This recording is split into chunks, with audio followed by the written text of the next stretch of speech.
Bir şeyə fikir vermisiniz? Şüşə əslində çox qəribə materialdır. Daş kimi sərtdir, amma eyni zamanda tam şəffafdır. Hətta bəzi şüşələr gülləyə belə davam gətirə bilir. Ən qəribəsi isə odur ki, bütün bunların başlanğıcı qumdur. Bəli, qum. İnsan ilk eşidəndə biraz qəribə gəlir. Çünki baxırsan telefon ekranına, maşının şüşəsinə, böyük binalardakı pəncərələrə, insan düşünür ki, bunun içində çox mürəkkəb bir material var. Amma əsas xammal qumdur. Təbii ki, hər qum yox. Şüşə üçün əsas xüsusi kvars qumu istifadə olunur. Çünki onun içində silisium çox olur. Məhz şüşənin əsasını da bu maddə təşkil edir.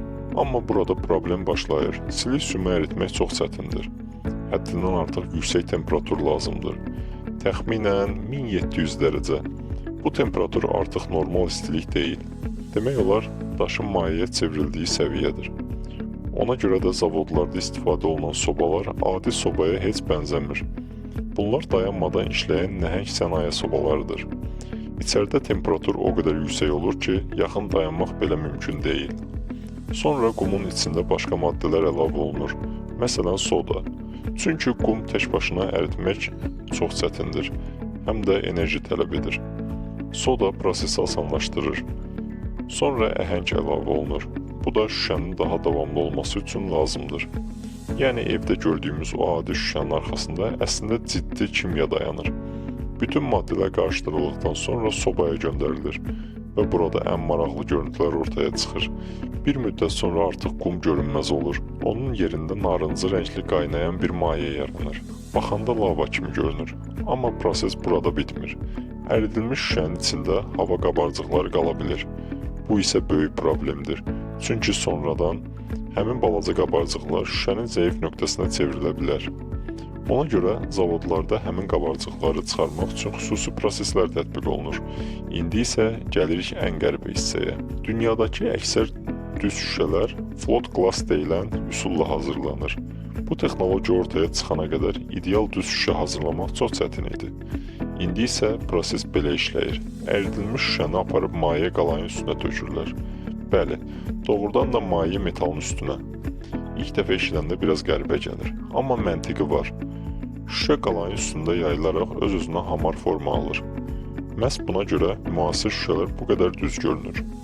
Sonra həmin şüşə uzun lent boyunca hərəkət edir. Və növbəti vacib mərhələ başlayır. Soyutma mərhələsi. Bu hissə düşündüyünüzdən daha vacibdir. Əgər şüşə sürətli soyusa, içəridə görünməyən gərginlik yaranır və o şüşə sonradan öz-özünə çatlaya bilir. Buna görə zavodlarda şüşə çox yavaş şəkildə soyudulur. Bu proses bəzən saatlarla davam edir. Daha sonra şüşələr ölçülərə görə kəsilir, amma burada da iş bitmir. Çünki hər şüşə eyni məqsəd üçün istifadə olunmur. Məsələn, telefon ekranlarında istifadə olunan şüşələr əlavə gücləndirilir. Onları yenidən qızdırıb sürətli şəkildə soyudurlar. Bu proses şüşəni daha möhkəm edir. Yoxsa telefon bir dəfə yerə düşən kimi ekran dağılardı. Maşın şüşələri isə başqa cür hazırlanır.